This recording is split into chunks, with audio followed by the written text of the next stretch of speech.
June 23, 1944. Mid-Atlantic Ocean, approximately 870 nautical miles west of the Cape Verde Islands. Commander Uno Camillo stood in the cramped control room of I-52, a massive Japanese cargo submarine carrying 2 tons of gold, 120 tons of tin and precious war materials bound for German-occupied France. Through his periscope, he watched the German U-530 slip away into the darkness after transferring radar equipment and 2 technicians. The rendezvous had gone smoothly. Soon his submarine would surface for the night run toward Europe, moving at 15 knots under starless skies. Everything seemed perfect.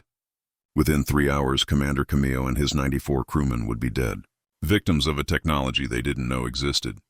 The sounds of their submarine breaking apart would be recorded on wire spools by American aircraft circling overhead, listening through devices floating on the ocean surface.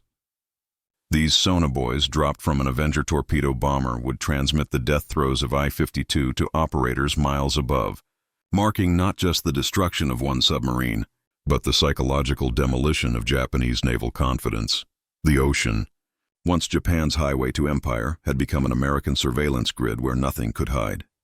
The mathematics of this technological asymmetry were already being written across the Pacific in statistics that would shatter every assumption Japanese submariners held about their capabilities, their mission, and their chances of survival. Between 1941 and 1945, American submarines would sink 1,314 Japanese ships totaling 5.3 million tons, accounting for 56% of all Japanese merchant losses. Japanese submarines, despite their technical sophistication and impressive size, would sink merely 184 Allied ships totaling 1 million tons. The disparity wasn't just numerical. It represented a fundamental difference in how 2 nations approached undersea warfare, industrial production, and technological innovation. While Japan built the world's largest submarines capable of carrying aircraft and circumnavigating the globe, America built sonar systems that could hear them coming from miles away. While Japanese engineers created magnificent vessels, American factories produced sonar buoys, FM sonar, acoustic torpedoes, and radar systems faster than Japan could conceptualize countermeasures. The transformation would begin not with a single dramatic moment, but through thousands of encounters where Japanese submariners gradually realized they were being hunted by forces they couldn't see, tracked by technologies they didn't understand, and systematically eliminated by an industrial machine of incomprehensible scale. Lieutenant Commander Nukio Nambu, commanding officer of I-401, one of Japan's massive submarine aircraft carriers, would later tell American interrogators after his surrender in August 1945 that the moment he understood Japan had lost the war came not from any battle, but from overhearing American radio traffic during a patrol. The casual efficiency, the abundance of resources mentioned in routine communications, the sheer volume of coordinated operations across thousands of miles of ocean, all pointed to capabilities Japan simply couldn't match. But for thousands of Japanese submariners, the realization came through direct, terrifying encounters with American anti-submarine warfare technology. Encounters that left survivors stunned and demoralized. The story of how Japanese submarine crews came to understand American technological superiority is not one of dramatic battles or heroic last stands. It's a story of cumulative revelation, of gradual understanding, of technological shock so profound that it transformed confident warriors into men who knew their cause was hopeless long before their nation officially surrendered. The Japanese submarine force that entered World War II in December 1941 was one of the world's finest. Japan possessed approximately 70 ocean-going submarines, many of revolutionary design. The IRI-400 class submarines, the largest in the world until nuclear-powered vessels appeared in the 1960s, measured 400 ft long and displaced 5,900 tons submerged. They could carry 3 ICM-6A1 Siren float-plane bombers in a watertight hangar, launch them via catapult, and theoretically strike targets as far away as New York City or the Panama Canal. Each I-400 class submarine carried enough fuel to circum the world 1.5 times without refueling. Traveling 3,700 nautical miles at 14 knots, the engineering was magnificent. These submarines featured special trim systems for submerged loitering, demagnetization cables to protect against magnetic mines, air search radar, and Anua coatings designed to absorb sonar pulses. Smaller Japanese submarines were equally impressive. The Type C cargo submarines like I-52 could travel 21,000 nautical miles, carrying vital strategic materials between Japan and its allies. Fast. Attack submarines prowled the Pacific with long-range torpedoes and impressive underwater capabilities. Japanese submariners trained extensively, practiced stealth operations, and understood their boats intimately. Many had years of experience. Commander Tatsunosuke Ariazumi, who would lead submarine operations late in the war, was considered one of Japan's finest underwater tacticians. His crews were disciplined, skilled, and confident. They had reason for confidence. In the early months of the war, Japanese submarines participated successfully in the Pearl Harbor operation, reconnoitered American positions, supported fleet operations, and hunted Allied warships. The doctrine emphasized fleet support, protecting Japanese naval assets, conducting reconnaissance, and attacking high V-value military targets. Unlike American submarines that would focus on commerce raiding, Japanese submarines were reserved primarily for tactical operations against enemy warships. This strategic decision would prove catastrophic. While Japanese submarines hunted American aircraft carriers, American submarines were systematically destroying the merchant fleet that kept Japan's war economy alive. More importantly, this tactical focus meant Japanese submariners encountered American anti-submarine warfare systems primarily in the most dangerous contexts when American naval forces were most alert and most heavily protected.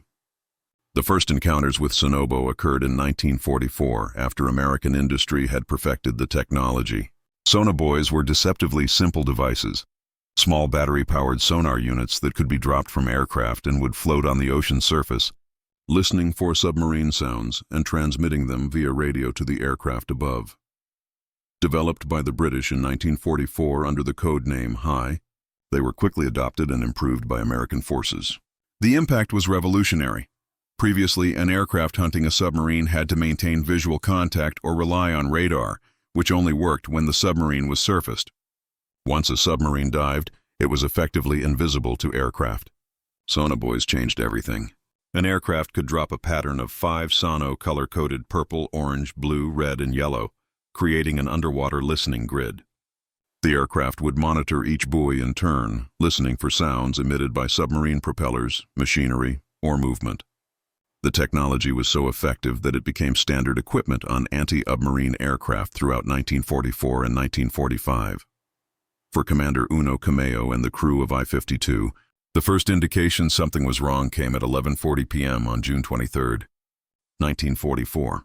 Lieutenant Commander Jesse D. Taylor's Avenger torpedo bomber launched from the escort carrier USS Bogue detected I-52 on radar while she ran on the surface. Taylor dropped flares that illuminated the massive submarine, then attacked with depth bombs as I-52 crash-dived. The first attack nearly missed, explosions bracketing the submarine as she descended. What happened next revolutionized anti-submarine warfare. Taylor dropped a purple sonar buoy into the water. Within moments, his radio operator heard the distinctive sound of submarine propellers transmitted from the floating device. Taylor could track I-52 underwater following her evasive maneuvers, predicting her movements, positioning his aircraft for the killing blow. He dropped a Mark 24 mine, codename Foe, an acoustic homing torpedo that locked onto I-52's propeller noise and followed it relentlessly until it struck. The Sonar Buoys recorded everything, the explosion, the sounds of the hull breaking apart. Commander Taylor's crew heard what they described as crackling and crunching noises like a tin can being crushed. I-52 sank to the ocean floor, 17,000 ft below, taking Commander Kameo, 94 crewmen, 14 passengers, and 2 German technicians to their deaths. The Sonar Buoy recording survived in the National Archives. Thin wire spools marked Gordon Wire No. 1 and Gordon Wire No. 2, preserving the last moments of a submarine whose crew never knew what technology had killed them.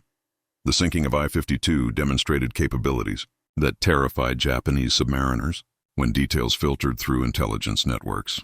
American aircraft could track submarines underwater. The implications were staggering.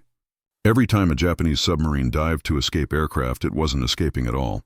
It was simply hiding from visual observation while remaining perfectly visible to acoustic sensors. American hunter-killer groups centered around escort carriers like USS Bogue combined radar sonar buoys and acoustic torpedoes into integrated systems that transformed submarine hunting from chance encounter into systematic elimination.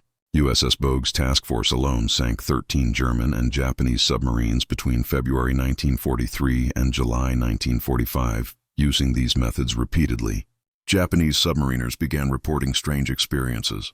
Aircraft would appear over diving positions with impossible accuracy. Depth charges would fall in precise patterns despite the submarine being hundreds of feet deep. Torpedoes would follow evasive maneuvers as if guided by invisible hands. They were being hunted by technologies their own Navy hadn't deployed, couldn't counter, and barely understood. The psychological impact deepened with Operation Barney in June 1945, when 9 American submarines equipped with FM sonar penetrated the Sea of Japan through heavily mined straits that Japanese planners had considered impregnable. The Sea of Japan was supposed to be Japan's safe haven, protected by 4 lines of underwater mines in Tsushima Strait. Japanese merchant shipping moved freely there, believing submarines couldn't navigate the minefields.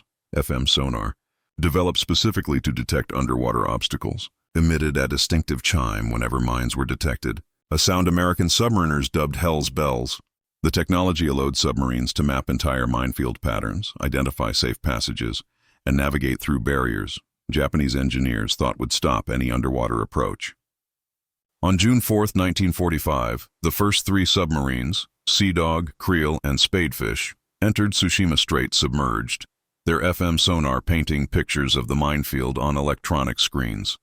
The Hell's Bells chimed constantly as they wove between mines, spaced sometimes only 50 yards apart. After 20 hours underwater, all 3 submarines emerged safely into the Sea of Japan. 2 more groups followed, and within days, 9 American submarines were operating freely in waters Japan had considered absolutely secure. The hunting was spectacular. Between June 9 and June 24, 1945, the 9 submarines sank 28 Japanese ships totaling 54,786 tons, including a submarine and a destroyer. They operated with impunity, surfacing at night to charge batteries, submerging during day to attack shipping that believed itself safe from undersea threat. Japanese Naval Command was stunned. Intelligence reports began flowing in describing submarine attacks inside the Sea of Japan. Survivors reported American submarines operating freely, attacking at will, escaping without difficulty. The psychological blow was immense.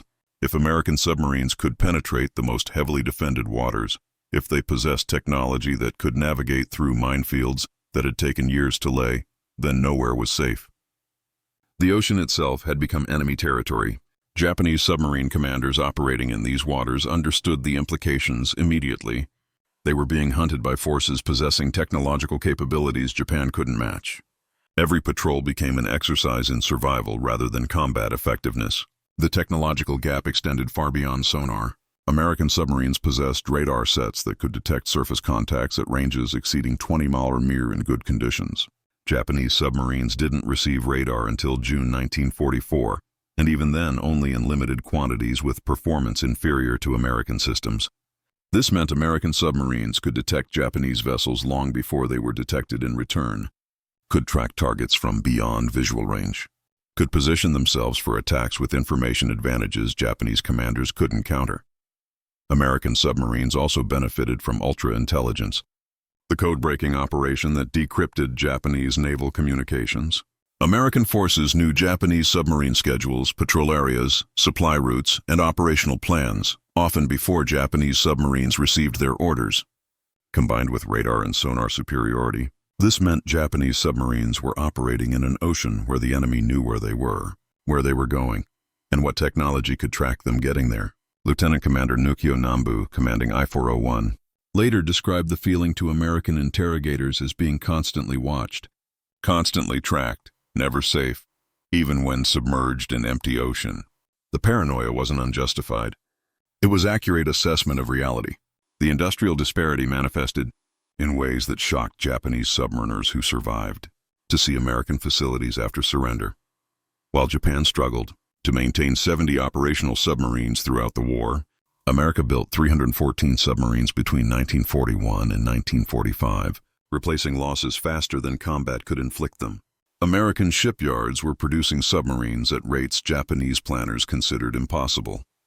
Mayer Island Naval Shipyard in California, Electric Boat Company in Connecticut, Port South Naval Shipyard in New Hampshire, and other facilities operated around the clock. launching fleet submarines at intervals Japanese yards couldn't approach. The submarines themselves represented industrial capabilities beyond Japanese comprehension. American Gato and Balao-class submarines, while smaller than Japanese giants, were produced with standardized components manufactured across dozens of factories. Engines, batteries, torpedoes, periscopes, sonar systems, all flowed from separate facilities and arrived at assembly yards in perfectly coordinated streams. A single Gato-class submarine required approximately 140,000 parts manufactured by contractors in 32 states. The supply chain never faltered. When submarines needed repairs, spare parts were available immediately. When submarines were lost, replacements arrived within months. Japanese submarines damaged in combat often waited weeks or months for repairs, due to parts shortages, maintenance facility overload, and industrial bottlenecks that American forces never experienced.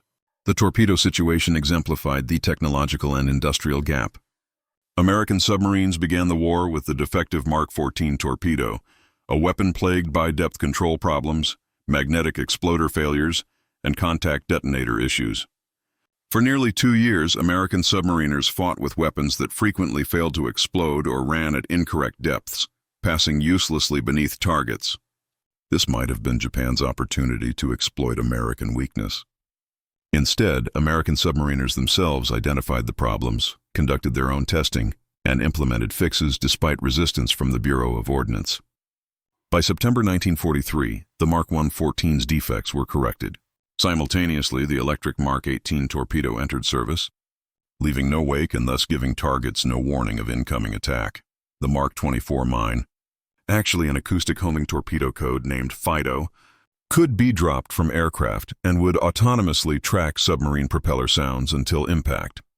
Japanese forces never developed equivalent weapons. Japanese torpedoes were generally reliable but offered no technological advantages. More critically, Japanese industry couldn't produce them in quantities approaching American output. American submarines carried 24 torpedoes on patrol. They fired them freely, knowing resupply was guaranteed. Japanese submarines carried fewer torpedoes and were constrained to fire them conservatively due to limited availability. The cumulative effect of these technological and industrial advantages created a mathematical inevitability that Japanese submariners gradually understood.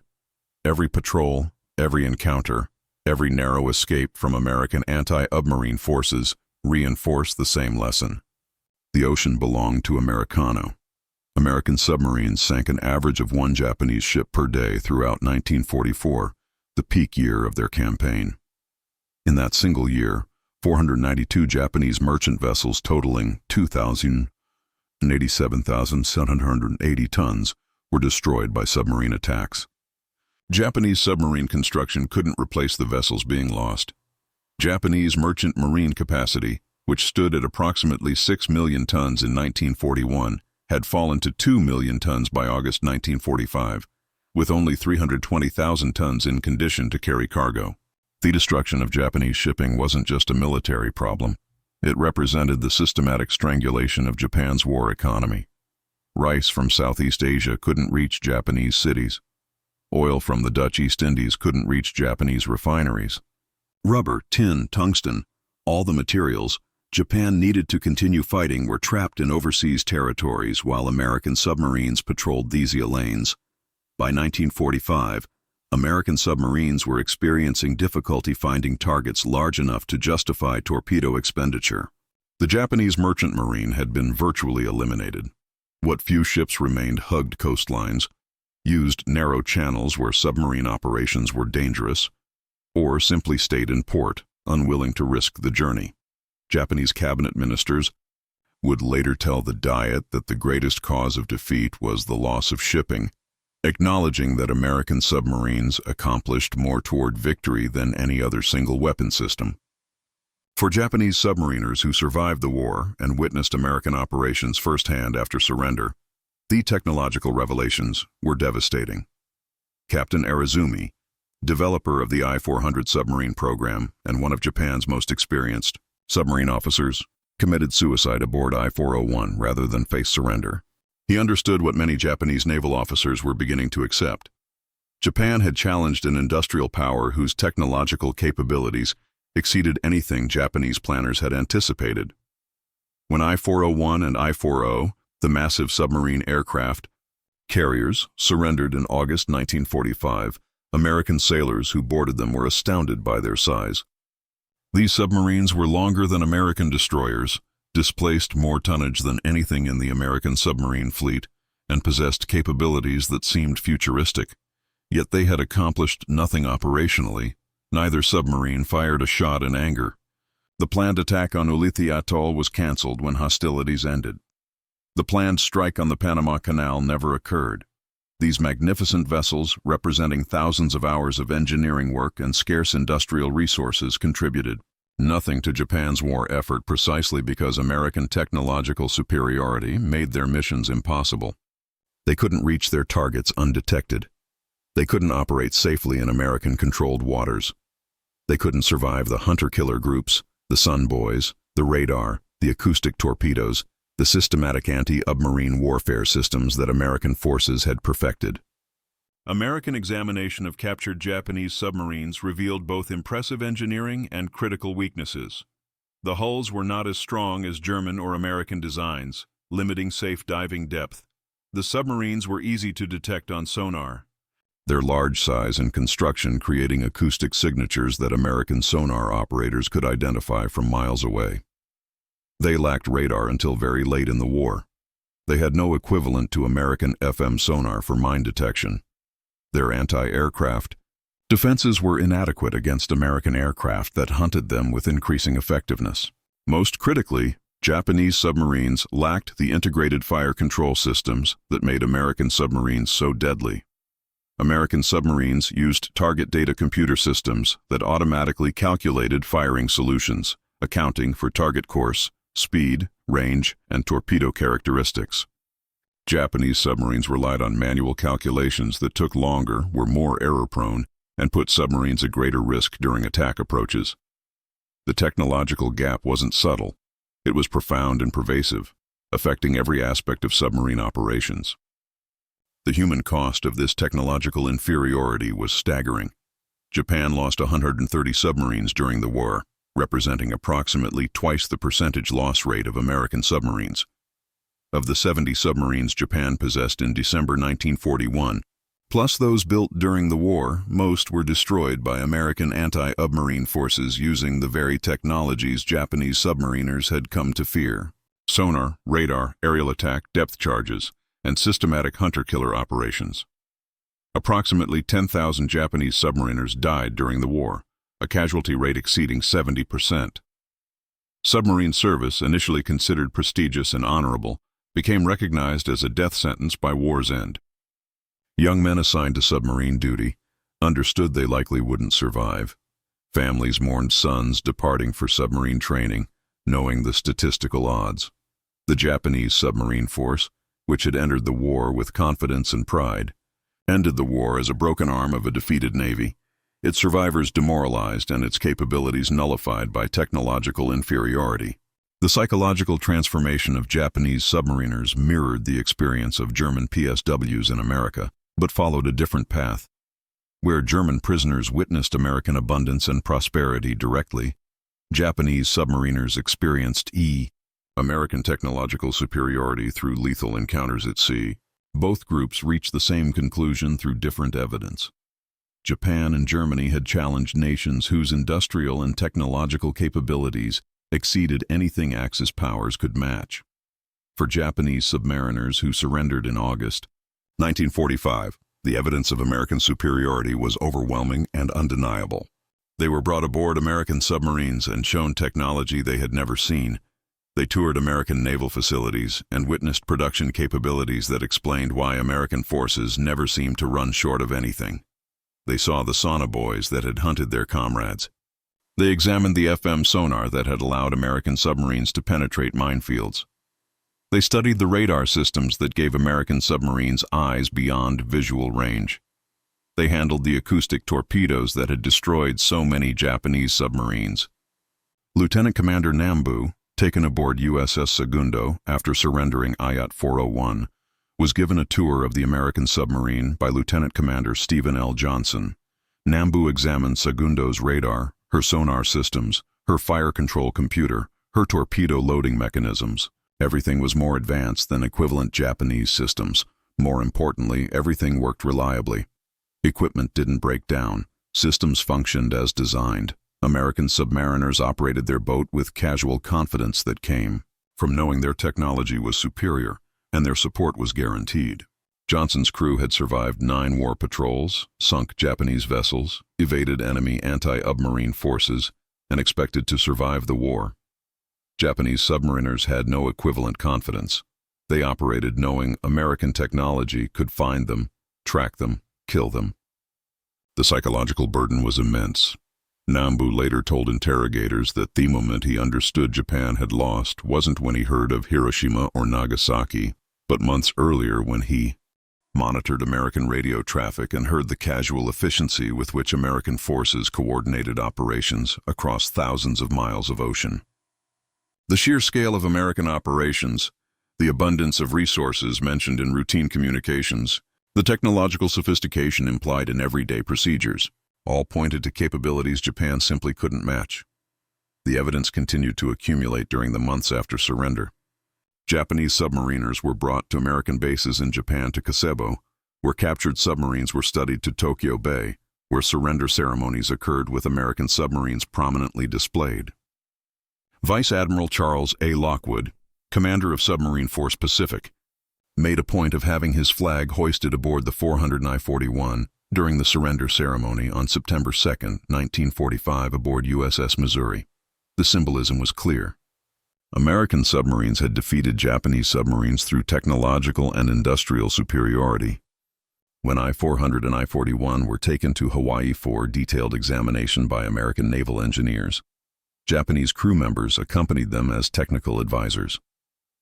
They watched American engineers disassemble their boats methodically, photographing every component, measuring every dimension, documenting every system. The Americans were thorough, professional, and impressed by some aspects of Japanese engineering. But they were not intimidated. American engineers had seen these submarines and understood them. They had defeated them not through superior seamanship, but through superior technology deployed with overwhelming industrial capacity. The final revelation came when I-400, I-4001, and other captured Japanese submarines were taken to sea off Hawaii and deliberately sunk as target ships in mid-1946. The decision was driven partly by Soviet demands to examine the submarines. American forces refused to let Soviet engineers study Japanese submarine technology, so they destroyed it. But the symbolism resonated with Japanese submariners who learned of the decision. Their finest submarines, vessels that represented Japan's technological apex, vessels that could carry aircraft across the Pacific and strike American cities, were destroyed casually by forces that no longer needed them for study. American submarine technology had advanced beyond anything Japanese boats could teach. The vessels that had once represented Japanese naval power were reduced to target practice, their destruction barely noted in American records. For Japanese submariners, the message was clear. Japan had built impressive submarines, but America had built technology that made them obsolete. The ocean had never truly been Japan's. It had simply taken time for American technological and industrial superiority to manifest fully. The lessons learned by Japanese submariners spread through post-war Japan as survivors returned home and shared their experiences. Many wrote memoirs describing their shock at American technological capabilities. Others gave lectures to Japanese self-defense force personnel about the importance of technological parity in modern warfare. The submarine veterans associations that formed in the 1950s and 1960s focused heavily on understanding what had gone wrong, why Japan's submarine force had achieved so little despite impressive engineering. The conclusions were unanimous. Technological inferiority, industrial weakness, and strategic misuse had doomed Japanese submarines from the start. No amount of courage, skill, or determination could overcome the fundamental asymmetry in capabilities. American submarines operated with technological advantages at every level: detection, fire control, communication, navigation, and logistics. Japanese submarines, regardless of how well designed or skillfully operated, were fighting from positions of permanent disadvantage. The submariners who learned this lesson carried it into Japan's post-war reconstruction, influencing industrial policy, technological development, and military planning for decades. The economic miracle that transformed Japan in the 1950s and 1960s was partly informed by lessons learned during the war. Japanese industry focused on technological excellence, quality control, and competitive advantage rather than size or grandeur. The I-400 submarines had been impressive but ineffective. Post-war Japan built smaller, more reliable, more technologically advanced products. The emphasis shifted from creating impressive individual achievements to building integrated systems that worked reliably. Sony, Toyota, Honda, and other Japanese companies that became global leaders learned from military failures during the war. They understood that technological superiority required not just good ideas, but complete systems, reliable production, quality assurance, and continuous improvement. Former Japanese naval officers, including submarine veterans, took positions in these companies and influenced their development. The lessons of American technological superiority during the war shaped post-war Japanese industrial philosophy.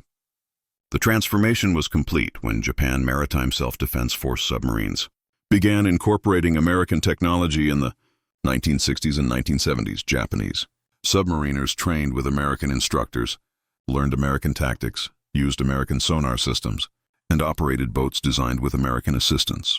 The former enemies became allies, united by recognition that technological excellence and industrial capacity determined outcomes in modern warfare.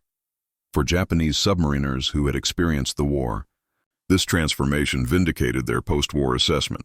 Japan needed to match American technological capabilities, not just admire them from a position of inferiority. By the 1980s, Japan's submarines were among the world's finest, incorporating lessons learned through painful defeat. The circle was complete. The submariners, who had been hunted by American sonar, now built submarines using equivalent technology, having learned through defeat what victory had taught their former enemies. The recordings of I-52's destruction preserved on wire spools in American archives remain as testimony to technological revolution in warfare. Modern analysis of those recordings by Johns Hopkins University Applied Physics Laboratory confirmed that acoustic homing torpedoes guided by sounds transmitted through Sonar Buoys destroyed I-52 conclusively. The technology that killed Commander Kamo and his crew in June 1944 represented capabilities Japan never matched throughout the war. Those same capabilities, refined and improved, became standard in modern navies worldwide. Sonar, radar, acoustic torpedoes all evolved from technologies that shocked Japanese submariners in 1944 and 1945. The story of Japanese submarine crews realizing the ocean was no longer theirs is ultimately a story about technological change in warfare. Superior technology deployed with industrial capacity trumped courage, skill, and determination. Japanese submariners were not cowards. They were not incompetent. They were operating with inadequate technology against forces possessing decisive advantages. The psychological journey from confidence to recognition of defeat paralleled the experience of German peace in America, though the context differed. Both groups encountered American capabilities they couldn't explain, couldn't counter, and eventually couldn't deny. Both groups returned to their homelands carrying lessons about technological and industrial competition that shaped post-war development. Both groups influenced Reconstruction by emphasizing the importance of matching American capabilities rather than simply admiring or resenting them. The ocean that Japanese submariners once prowled with confidence became an American domain through technology and industry. Sonar buoys floating on the surface transmitted sounds from below. Radar swept the horizon beyond visual range. Acoustic torpedoes hunted submarines autonomously. Hunter-killer groups coordinated aircraft and surface vessels into integrated systems that eliminated submarines systematically. The transformation was complete by mid-1945, leaving Japanese submarines with nowhere to hide, no safe harbor, no hope of survival. When the 9 American submarines of Operation Barney emerged from the Sea of Japan through Le Peru Strait in late June 1945, having sunk 28 Japanese ships in supposedly impregnable waters, the psychological defeat of Japanese naval forces was complete. If American submarines could penetrate the most heavily defended waters using technology to navigate through minefields, then Japanese naval supremacy was finished. The ocean belonged to those who controlled the technology. Japanese submariners understood this lesson viscerally. They had been hunted, tracked, and killed by technologies they couldn't see and couldn't counter. Those who survived carried the knowledge that Japan's defeat was inevitable once American industrial and technological superiority manifested fully. The ocean was never truly Japan's. It had only taken time for reality to assert itself. American sonar buoys, radar systems, acoustic torpedoes, and industrial capacity had transformed submarine warfare. Japanese submariners, regardless of their skill or courage, were operating in an environment where the enemy possessed decisive technological advantages. The realization came gradually through accumulated encounters, close escapes, and reports from other submarines. By 1945, it was universal among survivors. The ocean was no longer theirs. It belonged to the nation that built the technology to control it. America had won the undersea war not through superior seamanship, but through superior science, engineering, and industrial capacity. The legacy endures in modern naval warfare. Sonar remains fundamental to submarine operations. Acoustic torpedoes are standard weapons. Sonar buoys vastly improved from 1944 versions patrol oceans worldwide dropped from aircraft and ships. The technological revolution that shocked Japanese submariners in 1944 continues evolving with modern submarines using capabilities that would astound both American and Japanese forces from World War II. But the fundamental lesson remains unchanged. Technological superiority backed by industrial capacity determines outcomes in modern warfare. Japanese submariners learned this lesson through defeat. They carried it into post-war reconstruction. They influenced Japanese industrial development and military planning for generations. The submarines that once represented Japanese naval power now rest as museum pieces or lie on ocean floors. Monuments to engineering skill rendered obsolete by superior technology. The crews who operated them learned lessons that shaped nations.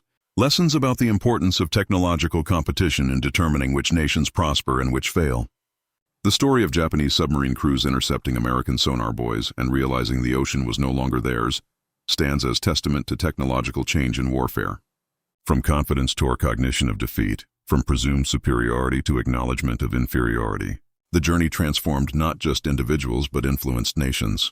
The ocean changed hands, not through surface battles, but through invisible technologies floating on waves, listening beneath them, transmitting data to forces that hunted with scientific precision.